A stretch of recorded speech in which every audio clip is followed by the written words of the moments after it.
Halo pemirsa GPR TV dari Sabang sampai Maroke dari Miangas hingga Pulau Rote. Bertemu lagi bersama saya Mona Zarinisak dalam program Kominfo Newsroom.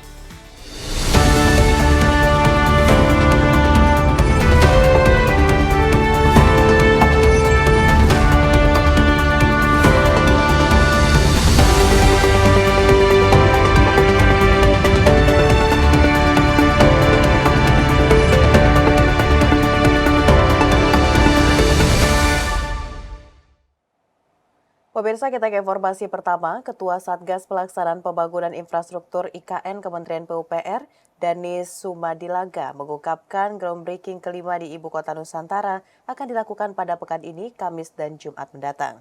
Groundbreaking atau peletakan batu pertama kelima di IKN Nusantara tersebut diikuti oleh sektor perbankan hingga teknologi. Sebagai bukti bahwa tingginya potensi kerjasama dan investasi di Ibu Kota Nusantara masih sangat luas, pembangunan peletakan batu pertama atau groundbreaking IKN tahap kelima akan dilakukan pada pekan ini, yakni Kamis 29 Februari 2024 dan Jumat 1 Maret 2024. Ketua Satgas Pelaksana Pembangunan Infrastruktur IKN Kementerian Pekerjaan Umum dan Perumahan Rakyat Danis Sumadilaga mengungkapkan, pada tahapan groundbreaking tahap kelima tersebut akan diikuti oleh sektor perbankan dan keuangan seperti Bank Mandiri dan BRI. Saya harus cek ya detailnya, tapi yang saya tahu daftarnya nih sedang dalam proses. BRI, Mandiri, ya, yang saya ingat BPJS, ya, kemudian kelihatannya yang sektor-sektor keuangan. Nanti kalau detailnya saya harus cek kembali. Dalam kesempatan yang sama, juru bicara Badan Otorita IKN Troy Panto menuturkan, pada tanggal 29 Februari mendatang tidak hanya groundbreaking dari sektor perbankan saja, namun juga ada salah satu perusahaan teknologi BUMN yang mulai membangun kantor di IKN. Selain itu, IKN juga akan membangun comment center yang akan diluncurkan dengan tujuan agar visualisasi pembangunan IKN yang tengah berlangsung tidak hanya bisa dilihat secara langsung di lokasi, namun juga bisa dari luar IKN. Setelah peluncuran itu berarti ya udah mulai bisa beroperasi. Di situ nanti juga bukan hanya secara visual melihat begitu ya situasi secara fisik pembangunan, tetapi juga akan ada semacam analisa bagaimana masukan dari teman-teman media juga gitu, bagaimana tren sentimennya terhadap gerakan pembangunan. Kementerian Komunikasi dan Informatika menjaring talenta digital di Provinsi Aceh melalui program Beasiswa Digital Talent Scholarship.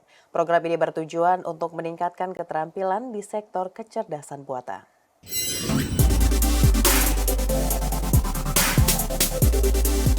Penyiapan talenta digital menjadi salah satu prioritas Kementerian Komunikasi dan Informatika. Berbagai program disiapkan mulai dari literasi digital, digital talent scholarship hingga digital leader academy.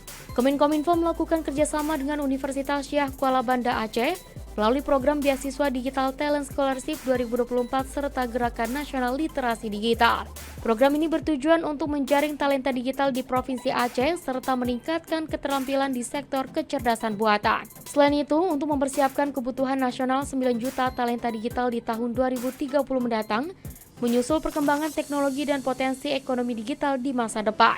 Wakil Menteri Komunikasi dan Informatika Nezar Patria menyebutkan, peralihan penggunaan kecerdasan buatan di sektor industri membuka peluang kerja yang lebih luas, seperti di industri asuransi, manajemen, media, layanan informasi dan teknologi, telekomunikasi, dan industri elektronik. Wamenkominfo mengingatkan penting bagi mahasiswa untuk belajar tentang kecerdasan buatan seperti AI. Apalagi kebutuhan talenta digital mencapai 65% yang membutuhkan AI pada tahun 2030 mendatang. Talenta digital yang dibutuhkan berdasarkan studi yang dibuat World Economic Forum, kira-kira kita butuh 9 juta talenta digital di tahun 2030. Nah, saat ini Kominfo sudah bekerja untuk menuju ke angka tersebut ya. Tentu saja bertahap karena pembangunan talenta digital ini dimulai dari basic juga, sehingga dengan kemampuan sumber daya yang mumpuni di bidang digital, kita berharap kontribusi mereka lebih besar nanti di digital ekonomi. Menteri Koordinator Bidang Pembangunan Manusia dan Kebudayaan Muhadjir Effendi menargetkan angka kemiskinan ekstrim turun hingga di bawah 0,5% pada tahun 2024. Menko PMK juga menekankan untuk mencapai target tersebut diperlukan pendataan yang sangat dinamis dari tingkat paling kecil sekalipun. Menteri Koordinator Bidang Pembangunan Manusia dan Kebudayaan Muhadjir Effendi dalam acara Forum Konsolidasi Nasional Percepatan Penghapusan Kemiskinan Ekstrim di kantor Kemenko PMK di Jakarta pada Senin 26 Februari 2024 menargetkan angka kemiskinan ekstrim turun hingga di bawah 0,5% pada 2024. Untuk mempercepat penurunan angka kemiskinan ekstrim tersebut, pemerintah akan melanjutkan sejumlah bantuan sosial seperti program Keluarga Harapan. Hingga saat ini angka kemiskinan di Indonesia berada pada posisi 1,12%. Tak hanya itu, upaya lain yang ditekankan oleh Menko PMK yakni perlu adanya pendataan yang sangat dinamis dari tingkatan paling kecil sekalipun. Kunci dari data yang akurat berada pada penginput, sementara penginput kuncinya berada pada integritas, kedisiplinan, dan terampil. Tahun lalu kemiskinan ekstrim kita kita mencapai hampir 1% penurunannya, 0,90%. Nah, sehingga posisi kita sekarang 1,12%. Kalau diasumsikan bahwa capaian tahun ini juga 90%, mestinya ya angka kemiskinan tahun 2024 itu walaupun tidak 0 betul, tapi mestinya di bawah 0,5. Beralih ke informasi lainnya pemirsa, Menteri Agama Yakut Khalil Komas optimis usulan menjadikan kantor urusan agama sebagai tempat pernikahan semua agama akan mendapatkan dukungan banyak pihak. Usulan tersebut bermaksud untuk memberikan kemudahan bagi umat beragama.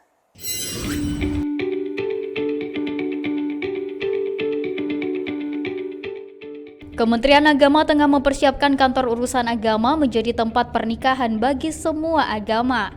Ditemui usai menghadiri rapat kabinet di Istana Negara Jakarta, Menteri Agama Yakut Khalil Komas meyakini usulan untuk menjadikan kantor urusan agama sebagai tempat pernikahan semua agama akan mendapatkan dukungan banyak pihak. Adapun ide untuk menjadikan KUA sebagai tempat pernikahan seluruh umat beragama sebelumnya dilontarkan Menak saat membuka Rakernas Ditjen Bimbingan Masyarakat Islam di Jakarta. Menak memastikan saat ini sedang dibahas mekanisme dan regulasinya dengan penyesuaian oleh Dirjen Bimas Islam hingga lintas agama, serta berencana akan merevisi Undang-Undang Nomor 23 Tahun 2006 tentang administrasi kependudukan. Makanya tadi saya sampaikan, kita sedang duduk untuk melihat regulasinya seperti apa. Apakah mungkin atau tidak gagasan ini diwujudkan. Tapi saya sih optimis lah kalau untuk kebaikan semua warga bangsa, kebaikan seluruh umat agama mau merevisi undang-undang atau apapun, saya kira orang akan memberikan dukungan.